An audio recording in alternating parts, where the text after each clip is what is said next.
इस कार्यक्रम के पुण्यार्जक हैं श्रीमती पुष्पा देवी, गेंदालाल जी, सीमा, विनोद कुमार, जिकिशा लव, अर्चिज, हृदय एवं समस्त फांदोद परिवार उदयपुर राजस्थान। श्रीमती भूरी देवी, रतनलाल जी खोड़निया, श्रीमती उषा दिनेश खोड़निया, श्रीमती मुस्कान आदिश खोड़निया एवं समस्त खोड़निया परिवार सागवाड़ा राजस्थान। KRE अरिहंत दाबोक उदयपुर। श्रीमती रतन देवी, रेणुका, नीलकमल, हर्षाली, अंशुल, इशिता, मायरा एवं समस्त अजमेरा परिवार उदयपुर राजस्थान। प्यारी प्यारी भव्य आत्माओं, एक बार का प्रसंग है। रामायण का बड़ा सुंदर प्रसंग है। राम दरबार लगा है, हनुमान का प्रवेश हुआ।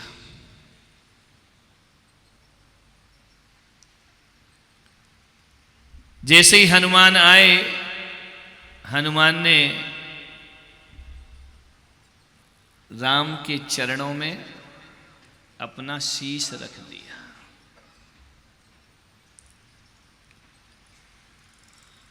जैसे ही हनुमान ने अपना शीश रखा, राम ने उनके शीश पर अपना आशीष रख दिया। एक बात याद रखो, शीश झुकेगा तो आशीष जरूर मिलेगा, ध्यान रखिए। शीश झुके आशीष मिलेगा, शीश झुका आशीष मिलेगा। गुरु से पहले ईश मिलेगा, शीश झुके आशीष मिलेगा। जब जब शीश झुके हैं उन्हें आशीष जरूर प्राप्त हुए। बड़ी अद्भुत कला है आशीर्वाद। जब भक्ति और प्रेम प्रगाढ़ होता है ना, मेरा विषय दूसरा था लेकिन अभी वो पाद प्रक्षालन से विषय बदल गया मेरा। अभी मेरी अनन्य भक्त सीमा जी यहां पर आई, चरण प्रक्षालन किया। मैंने कहा आज दूसरा प्रवचन करेंगे। जब भक्ति प्रगाढ़ होती है, जब भक्ति में डूबती है कोई आत्मा, तो एक बात याद रखना, अभिषेक, चरणाभिषेक चांदी के कलश से नहीं, नैनों के कलश से हो जाया करता है। हकीकत वही चरण प्रक्षालन है, हकीकत वही आस्थाओं से किया गया चरणाभिषेक है। जो जो झुके हैं उन्हें ऊपर उठने का अवसर प्राप्त हुआ करता है। एक बात याद रखना, अपने से बड़ों के सामने झुक कर के जियो। ध्यान रखना, बड़ों के सामने झुक कर जियो। जो अपने से बड़े हैं, बड़े ज्ञान में भी हो सकते हैं, बड़े आयु में भी हो सकते हैं, बड़े अनुभव में भी हो सकते हैं, बड़े साधना में भी हो सकते हैं, और अपने से बड़े रिश्तों में भी लोग अपने से बड़े हो सकते हैं। बड़ों के सामने झुक कर जीने का प्रयास करो। बड़ों के सामने बड़ा बनने का प्रयास मत करना। इतना बड़ा दुस्साहस कभी भूल कर भी मत करना। अरे बड़ों के सामने बड़ों बनोगे तो बिखराव होगा और टकरार होगी, और बड़े के सामने छोटे बनोगे उनका प्यार मिलेगा और आशीर्वाद मिलेगा। छोटे बनकर के जीने की कला हनुमान ने सिखा दी सारे जगत को, कि संसार में जो भी पाया जा सकता है वह छोटे बनकर पाया जा सकता है। बड़े बनकर आज तक किसी को कुछ प्राप्त नहीं हुआ। कई आते हैं मेरे कमरे में, महाराज आशीर्वाद दे दो। अरे बाबा इतनी जोर से काहे को चिल्ला रहा है, शांति से आशीर्वाद लेना। एक आया, नमोस्तु महाराज। अरे तुम इनका क्यों रे, बीबी से लड़के आया है क्या? बोले आपको कैसे पता? मैंने कहा तेरा स्टाइल बता रहा है, ध्यान रखना, तेरा अंदाज बता रहा कि आज तो झगड़ा करके आया है। बोले महाराज आशीर्वाद दे दीजिए। मैंने कहा आशीर्वाद दे दूंगा। तो बोले नहीं महाराज, आपसे मुझे एक बहुत बड़ी शिकायत है। मैंने कहा क्या शिकायत है? बोले शिकायत ये है कि आपको कितना भी नमोस्तु करते रहो, आपका हाथ उठते ही नहीं है, आशीर्वाद देते ही नहीं हो। एक बात ध्यान रखना। उसने कहा हाथ उठा दो। मैं अपना लिख रहा था, पढ़ रहा था, मैंने कुछ नहीं बोला। बोले कि एक तो ऐसे आए, बोले कि ये हमारे सिर पे रख दो, ये पिच्ची सिर पे रख दो। अब बताओ उदयपुर वालों, ये पिच्ची मेरे गुरु ने मुझे इसलिए दी है कि बेटा जहां बैठना तो वहां से जीव राशि हटा के फिर बैठना। अब तुम कहते हमारे सिर पे रख दो, अब बताओ मुझे तुम्हारे सिर पे तो बैठना नहीं है, ध्यान रखना है। ये कोई आशीर्वाद का उपकरण थोड़ी हुआ करता है, मैं तो लगा के बैठता हूं। अब तुम ऐसी पद्मावती तो हो नहीं कि पारसनाथ को सिर पे उठा लो, ध्यान रखना है। पिच्ची लगाओ तो आशीर्वाद। अरे आशीर्वाद एक कला है मेरे भाई। आदमी को इस अजीव पे ज्यादा भरोसा है, इस जीव पे भरोसा कम है। आशीर्वाद ये पंख देंगे या मैं दूंगा, ध्यान रखना है, विचार करना। लेकिन आदमी की सोच है पिच्ची लगा दो, मोर पंखी लगा दो। मेरे भाई आशीर्वाद ऐसे थोड़ी मिला करता है। एक तो क्या बताऊं, ऐसा आदमी राजकुमार जी क्या बताऊं, मेरे जीवन तुम एक आध दिन जी के देखो, मजा आ जाएगा जिंदगी का। ध्यान रखिए, एक आदमी ऐसा आया, बोले आशीर्वाद दो। मैं अपना लिख रहा था, पढ़ रहा था। एक दिन हो गए, 2 दिन हो गए, तीसरे दिन आया, उसने मेरा हाथ पकड़ा और अपने सिर पर रख लिया। मैंने कहा ये क्या कर रहा है? बोले महाराज जब हमें अधिकार मिलते नहीं है तो हम छीन के ले लेते हैं, ध्यान रखना है। हम उदयपुर के लोग हैं, अपना अधिकार छीनना जानते हैं। आप तो हाथ ही नहीं उठाते हो, नमोस्तु करो, प्रणाम करो, आपका हाथ ही नहीं उठता है। एक बात याद रखो उदयपुर वालों, आशीर्वाद इतना साधारण नहीं हुआ करता है। आशीर्वाद तो एक आकस्मिक घटने वाली घटना होती है। आशीर्वाद वो नहीं होता कि तुमने नमन किया और हमने हाथ रख दिया, वो ही आशीर्वाद नहीं होता मेरे भाई। संत अपने कक्ष में बैठे हैं, पढ़ रहे हैं, लिख रहे हैं, किसी से चर्चा कर रहे हैं, और तुम्हें देखकर यदि संत ने मुस्कुरा दिया, समझना आशीर्वाद प्राप्त हो गया, ध्यान रखना। आशीर्वाद का अर्थ हाथ उठना ही आशीर्वाद नहीं है, पलकें उठ गई तो आशीर्वाद हो गया, ध्यान रखना। तुम संत के कमरे में गए और संत ने पूछ लिया भाई साहब तुम्हारा नाम क्या है, समझ लेना आशीर्वाद की प्राप्ति हो गई। और संत ने तुम्हें थोड़ा सा कोई काम बता दिया, समझना आशीर्वाद की बरसात हो। केवल हाथ उठाने को आशीर्वाद थोड़ी कहते हैं। निगाह उठ गई, आशीर्वाद हो गया, ध्यान रखना। हमारे यहाँ तो शास्त्रों में कहा है कि जब संत सामायिक करते हैं, जब संत ध्यान करते हैं, जब संत परमात्मा का स्मरण करते हैं, और उनके स्मरण में यदि संत के ध्यान अवस्था में किसी श्रावक का, किसी ग्रस्त का चेहरा आ जाए, तो आचार्य कहते हैं वह ग्रस्त परम सौभाग्यशाली हुआ करता है, उसके कल्याण के रास्ते खुले जा। अब दिन भर मत आना कि महाराज मेरा चेहरा आया या नहीं आया, एक नई आफत और ले लूंगा मैं, ध्यान रखना है।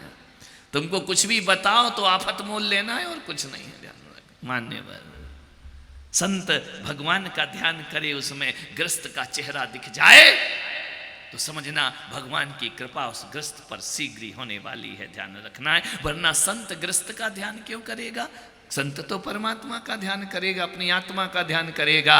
लेकिन कितना सौभाग्यशाली होगा कि भगवान की तस्वीर हटाकर जो अपनी तस्वीर संतों को दिखा देता है, उसकी तकदीर बनने में फिर ज्यादा देर नहीं।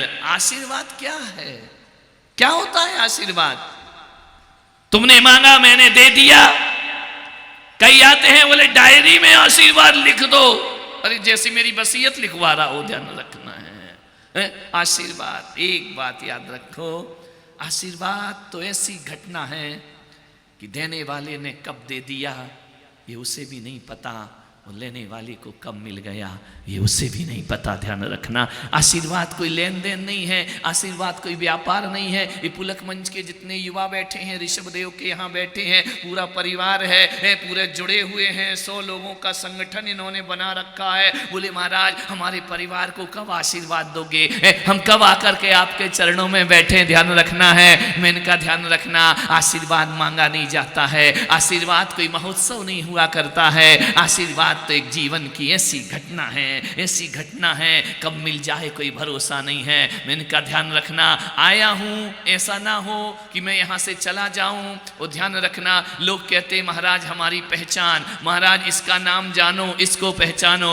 एक बात याद रखना उदयपुर वालों, दुनिया को नाम से कोई नहीं जानता, सारी दुनिया काम से जानी जाती है। ध्यान रखना है, नाम रटाने में तो मैं थक जाऊंगा, इतने लोगों के नाम कहां तक रटूंगा। बड़ी मुश्किल से तो 24 भगवान के नाम याद किए हैं, अब तुम्हारे नाम और याद करूं बैठ करके।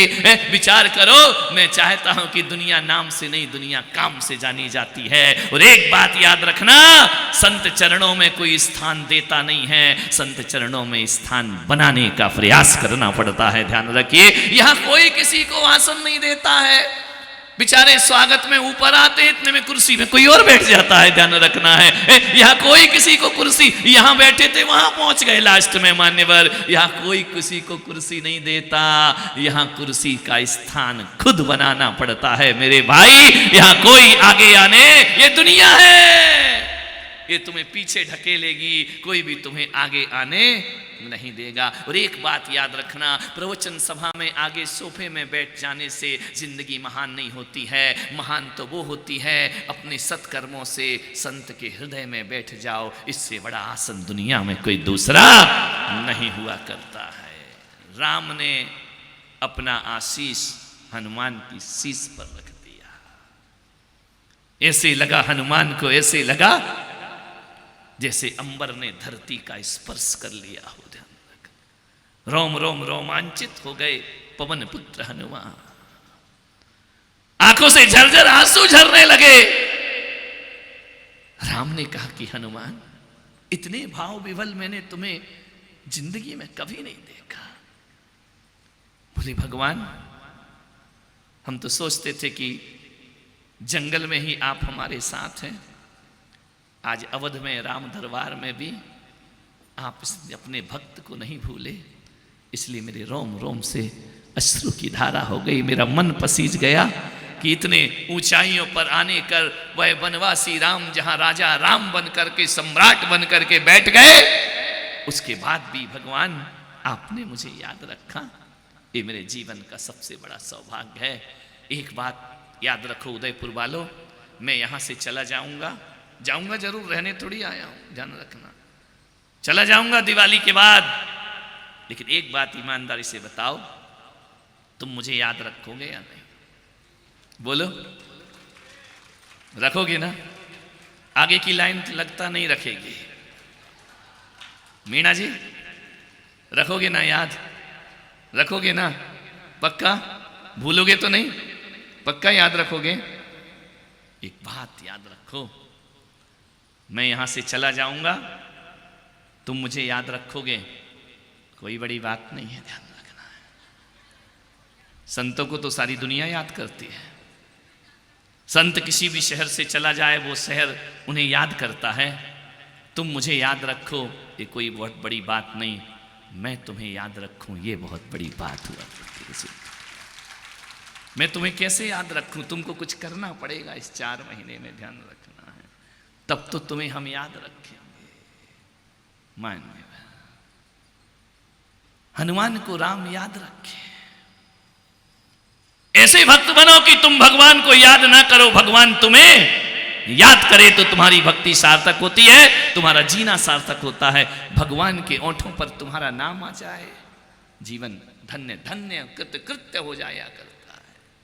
जब भगवान महावीर समोसरण में बैठकर राजा सैनिक को हे राजन कह करके बुलाया करते थे, सैनिक का रोम रोम रोमांचित हो जाया करता।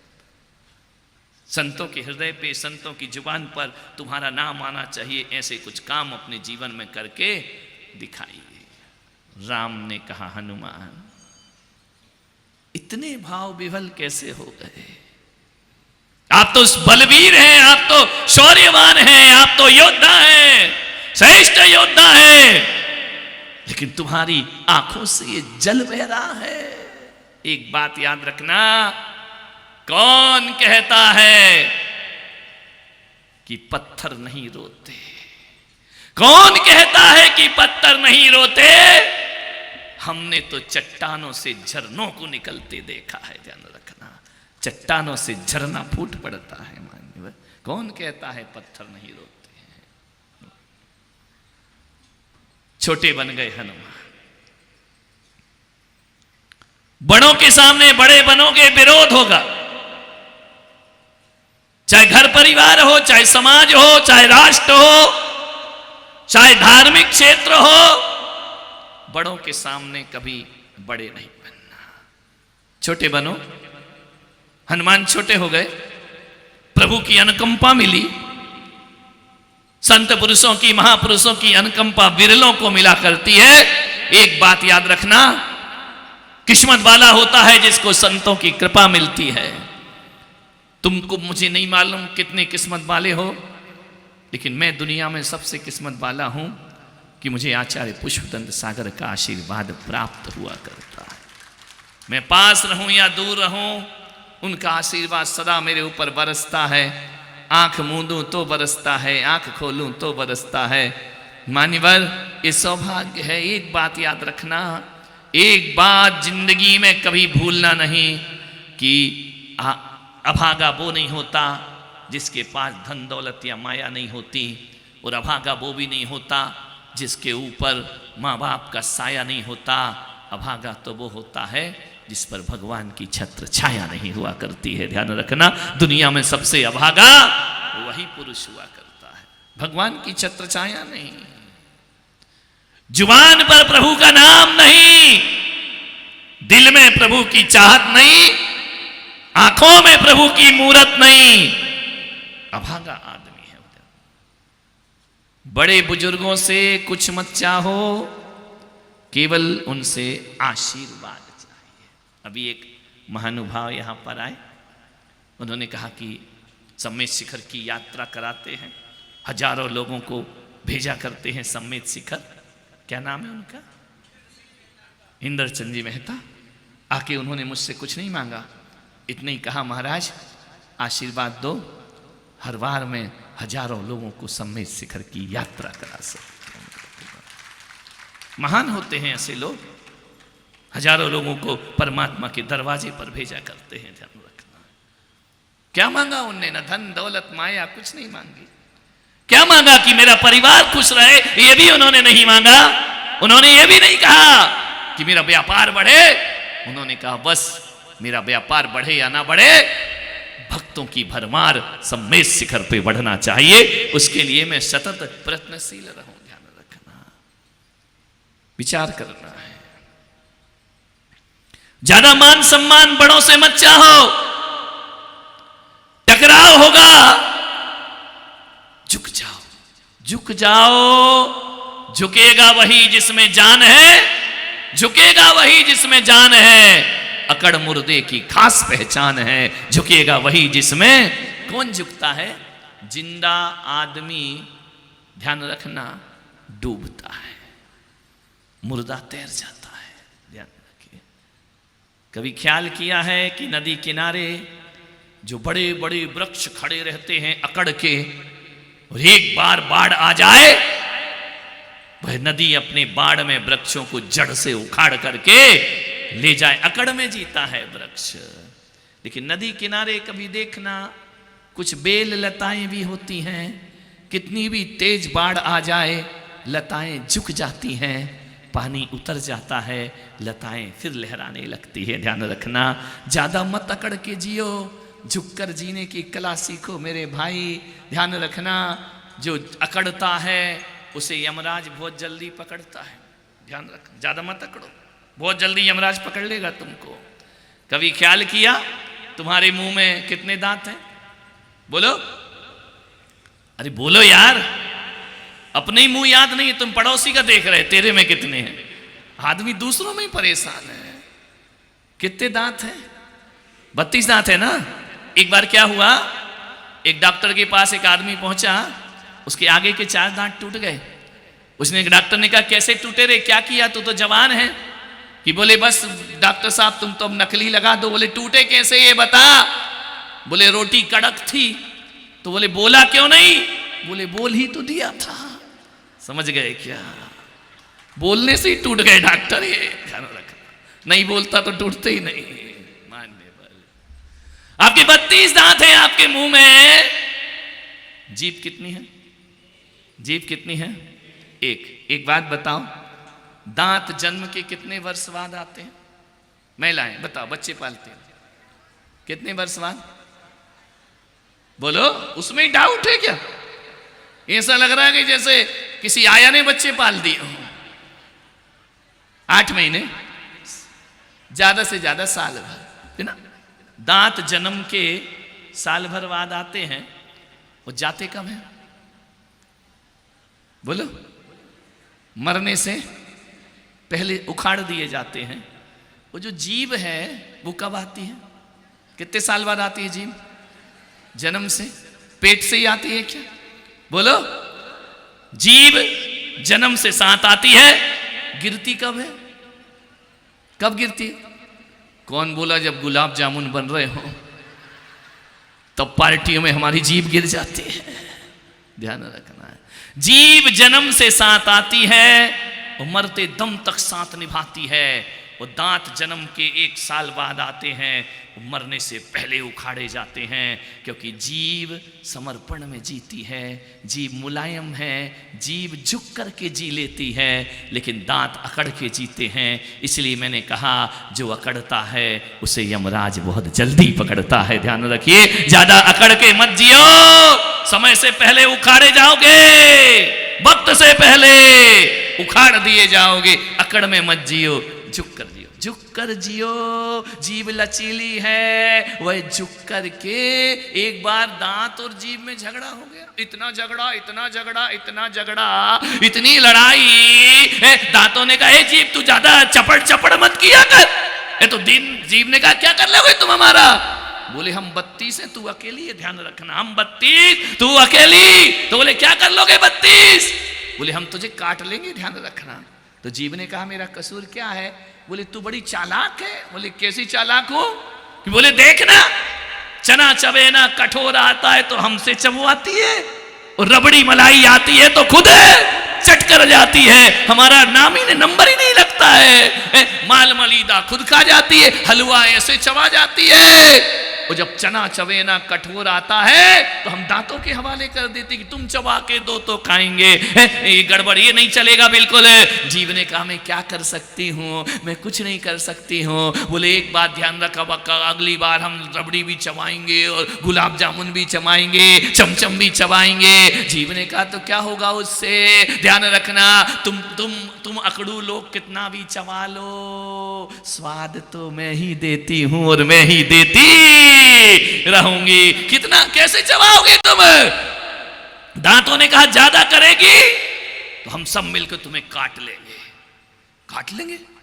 बोले, खुद राजकुमारी बन के रहती है, हमको बॉडीगार्ड पहरेदार बना के रख रखा है, हम तेरी सुरक्षा में खड़े हैं, तू आराम से सोती है, अंदर बैठी रहती है, हम तेरी सुरक्षा करते रहते हैं। जीभ ने कहा, हम क्या करें? बोले, देख, ज्यादा गड़बड़ की ना तूने, ज्यादा बक बक बक बक बक की तो हम तुझे काट लेंगे। अब जीभ भी बड़ी होशियार थी। जीभ ने कहा, एक काटने मारने की धमकी हमको मत देना, ध्यान रखना है। अब जीभ को गुस्सा आ गया, थोड़ा सा आ ही जाता है, आता ही गुस्सा जीभ को है और किसी को थोड़ी आता है, ये बक बक तो जीभ से ही निकलती है। जीभ ने कहा, 32, ध्यान रखो, ज्यादा अकड़ने का नहीं। बोले, क्यों? बोले, तू अकेली, हम 32 तुझे काटेंगे। जीभ ने कहा, 32 नहीं, तुम 64 भी हो जाओ बेटा, एक बात ऐसी बोल दूंगी, 32 के 32 उखाड़े। एक बात बोलना है मुझे, 32 उखाड़ लिए जाओगे। ध्यान रखना, ज्यादा अकड़ में जीने का नहीं। जो अकड़ता है उसे यमराज बहुत जल्दी पकड़ता है। एक बार बेलना धार पर एक महिला रोटी बना रही थी। बेलना धार, वो गोल गोल, क्या बोलते हो? हाँ, चकला, उससे तो बेचारा हो रहा है टकला।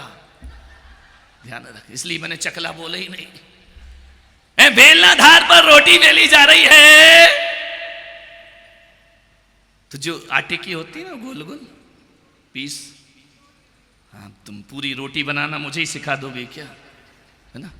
वो गोल गोल उसने आटे की वो ली, और जैसे ही उस पे चलो तुम्हारी भाषा बोलते, चकले पे रखा, बेलन चला, रोटी फैल गई, बड़ी हो गई। रोटी ने कहा, ओ चकले देख, मैं कैसी छोटी से बड़ी हो गई। वो चकला, तू आज तक उतना का उतना ही है, तू बड़ा नहीं हुआ, ध्यान रखना। मैं तो बड़ी हो गई, मैं तो फैल गई, तू उतने का। कितनी रोटियां आई, तुझ में बड़ी होकर के चली गई। चकला तू रहा टकला का टकला, उतना ही रहा तू। ध्यान रखना, बड़ी अकड़ आ गई रोटी को। रोटी निकाली, तवे पर डाली, बेलना धार ने, चकले ने कहा, ओ रोटी बहन, बड़ी अकड़ के बात कर रही थी कि हम बड़े हो गए, हम बड़े हो गए, मैं छोटे ही का छोटा रहा। एक बात याद रख, अभी तू तवे से निकली है ना, और निकलने के बाद जब थाली में जाएगी, तेरे कितने टुकड़े होंगे तू ही जान।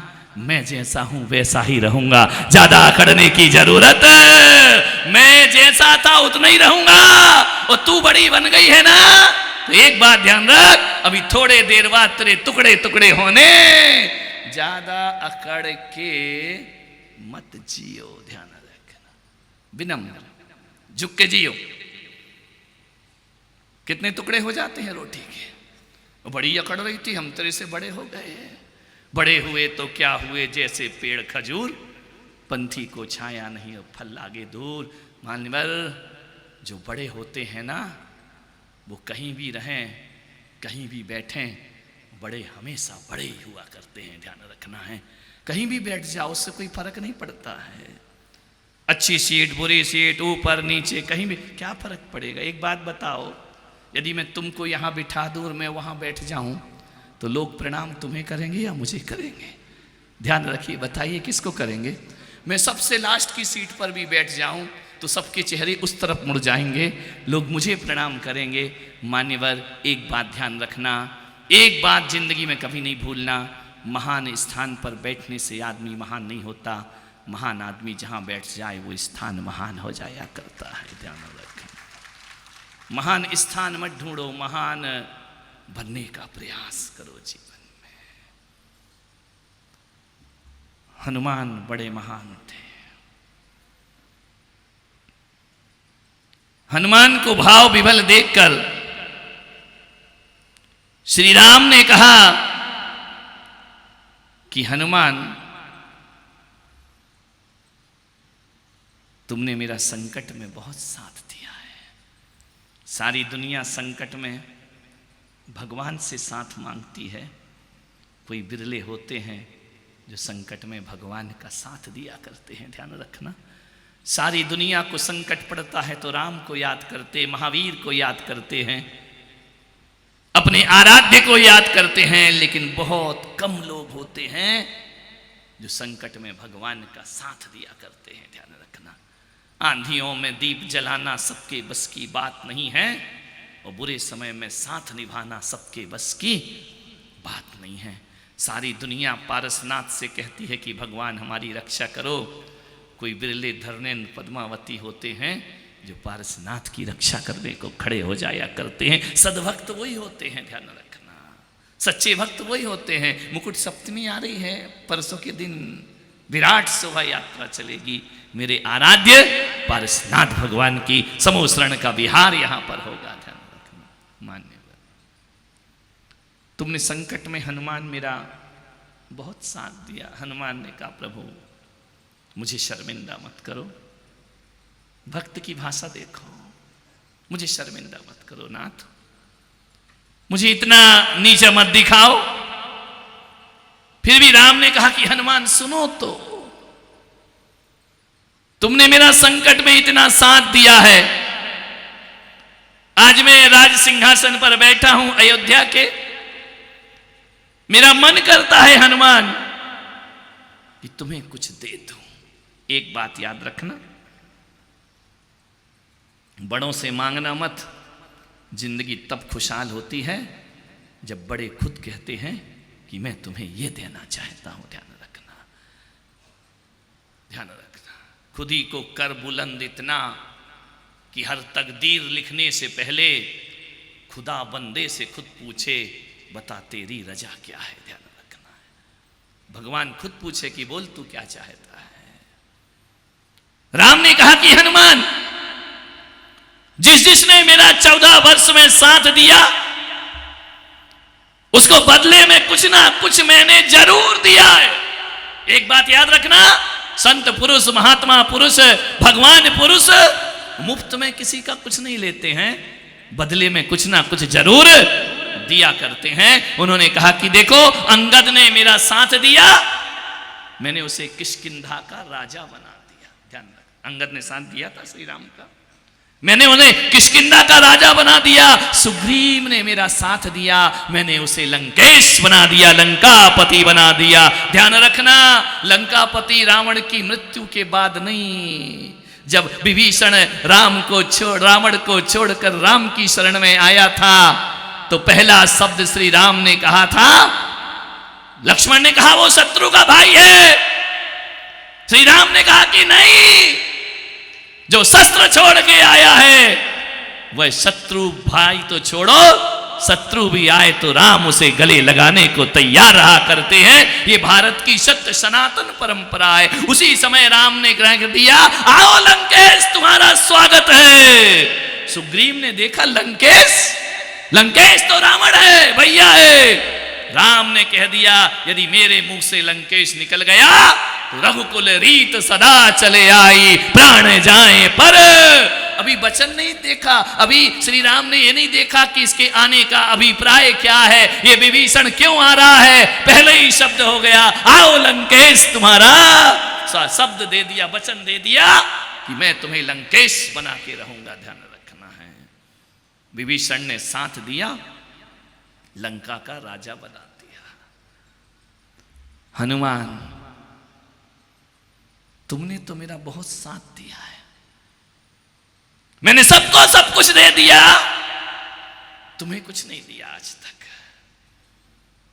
हनुमान ने कहा, बस प्रभु, कुछ नहीं चाहिए। आपने अपना दास बनाया, आपने सेवा के योग्य समझा, आपने मुझ पर विश्वास किया। भगवान पर तो सारी दुनिया विश्वास करती है। हनुमान ने कहा, मैं ऐसा सौभाग्यशाली हूं कि भगवान मुझ पर विश्वास करते हैं। ध्यान रखना, आपने मुझ पर विश्वास किया, मैं तो कुछ भी नहीं था, मुझे कौन जानता था श्री राम। आपसे मिलने से पहले मैं जंगलों में रहा करता था, वन फल खाया करता था। कौन हनुमान, कैसा हनुमान, आपने हमें बहुमूल्य बना दिया। ध्यान रखना, आपका उपकार कितना है मुझ पर। राम ने कहा कि हनुमान, ये निश्चित है कि तुम्हारे बिना सीता की वापसी असंभव थी। तुम नहीं होते तो आज सीता सम्मान को प्राप्त नहीं होती। इसलिए मैं तुम्हें बदले में कुछ ना कुछ देना चाहता हूं। हनुमान ने कहा कि क्या दोगे भगवान, तुम मम प्रिय भरत सम भाई। राम ने कहा कि हनुमान, तुम मुझे इतने प्रिय हो जितना भरत मुझे प्रिय है। ध्यान रखना, तुम बहुत आत्मीय हो मेरे। भरत से कहा कि भरत जी महाराज, मैं इस हनुमान से कभी मुक्त नहीं हो सकता हूं। भरत भाई कपि से उऋण हम नाही। ध्यान रखना, इनके एहसानों से राम कभी मुक्त नहीं हो सकता है जिंदगी में, इसके उपकार से मैं कभी मुक्त नहीं हो सकता हूं। हनुमान ने कान में हाथ रखे, भगवान ये शब्द मत बोलो कि मैंने आप पर कोई उपकार। देखो, दो संत पुरुष, दो महात्मा पुरुष, दोनों के जीवन को समझने का प्रयास करें, जिंदगी को एक सबक लेने का प्रयास करें। मान्यवर, आपसे निवेदन है, राम कहते हैं ले लो, और हनुमान कहते हैं मुझे कुछ नहीं चाहिए। ध्यान रखना, और तुम्हारे क्या हाल है रे? बोलो बोलो बोलो। 20 रुपए का नारियल और 20 करोड़ की डिमांड, कमाल कर दिया। विचार सोचिए, जाते हो भगवान के पास, ये दे दो, वो दे दो, ऐसा कर दो, वैसा कर दो। आपसे निवेदन करता हूं कि कभी धोखे से कभी अचानक भूल से भगवान तुमसे कुछ मांगने को कहे तो पागलों मांग मत बैठना, नहीं तो तुम तो कटोरी लिए खड़े हो, ध्यान रखना। इंतजार ही कर रहे कब मूर्ति बोले और कब हम अपना दामन पे, मांग मत बैठना। उदयपुर वालों, तुमको तो मांगना भी नहीं आता है। क्या मांगोगे? यदि राम कहें महावीर के मंदिर में जाओ और वो कहें कि बोलो क्या चाहिए, क्या मांगोगे? वही पत्थर के ठीकरे, मिट्टी के ठीकरे, हीरे मोती जवाहरात, रुपया पैसा, बीवी बच्चे, इसके अलावा तुम्हारी कोई सोच नहीं, तुम कुछ नहीं मांग सकते हो। ध्यान रखना, कभी ऐसा अवसर मिल जाए और कोई गुरु कहे कि बोलो तुम्हें क्या चाहिए, तो तुम तो लिस्ट लिए तैयार बैठे हो, महाराज ये कर दो, वैसा कर दो, ऐसा कर दो, ऐसा भूल के मत करना। हो सकता है कि मांगने में तुमने छोटा मांग लिया हो और देने वाला तुमको विशाल देने को तैयार है, लेकिन मांगकर तुम छोटे हो जाते हो। भगवान देने वाले राम बहुत बड़ी चीज है। और हनुमान भी होशियार भक्त था, उसने कहा मैं मांगूंगा नहीं, क्योंकि मांगा कि घाटा हुआ। ध्यान रखना, मांगना मत। हो सकता है कि मैं तुम्हें 1000 रुपए देने को तैयार हूं और तुम 10 ही मांग के चले जाओ। ध्यान रखना, घाटा किसका, देने वाले का या लेने वाले का। कभी मत मांगना जिंदगी में, बिल्कुल नहीं, तो बिल्कुल भी कुछ डिमांड। हनुमान बड़े बुद्धिमान भक्त थे, उन्होंने कहा भगवान उलझाओ मत, मैं मांगूंगा नहीं, आप कितनी भी मुझे दलील दे दो। अरे हनुमान बोलो, मुझे मालूम है तुम बैरागी हो, तुम विरक्त हो, तुम्हें संसार की कोई वस्तुओं से लगाव नहीं है, लेकिन हनुमान यदि तुम थोड़ा सा भी मांग लोगे मेरा मन हल्का हो जाएगा। ध्यान रखना, जावाणी के ज्ञान से सूझे लोकालोक, सो वाणी मस्तक धरूं सदा देत हो धो, हे जिन वाणी भारती तो ही जपो दिन रैन, जो तेरा शरणा गहे सो पावे सुख। 9 बार नमोकार, जिन्हें नमोकार नहीं आता है अपने भगवान का नाम। इस कार्यक्रम के पुण्यार्जक थे श्रीमती पुष्पा देवी, गेंदालाल जी, सीमा, विनोद कुमार, जिकिशा लव, अर्चिस, हृदय एवं समस्त फांदोत परिवार, उदयपुर, राजस्थान। श्रीमती भूरी देवी, रतनलाल जी खोड़निया, श्रीमती उषा दिनेश खोड़निया, श्रीमती मुस्कान आदिश खोड़निया एवं समस्त खोड़निया परिवार, सागवाड़ा, राजस्थान। KRE अरिहंत, दाबोक, उदयपुर। श्रीमती रतन देवी, रेणुका, नीलकमल, हर्षाली, अंशुल, इशिता, मायरा एवं समस्त अजमेरा परिवार, उदयपुर, राजस्थान।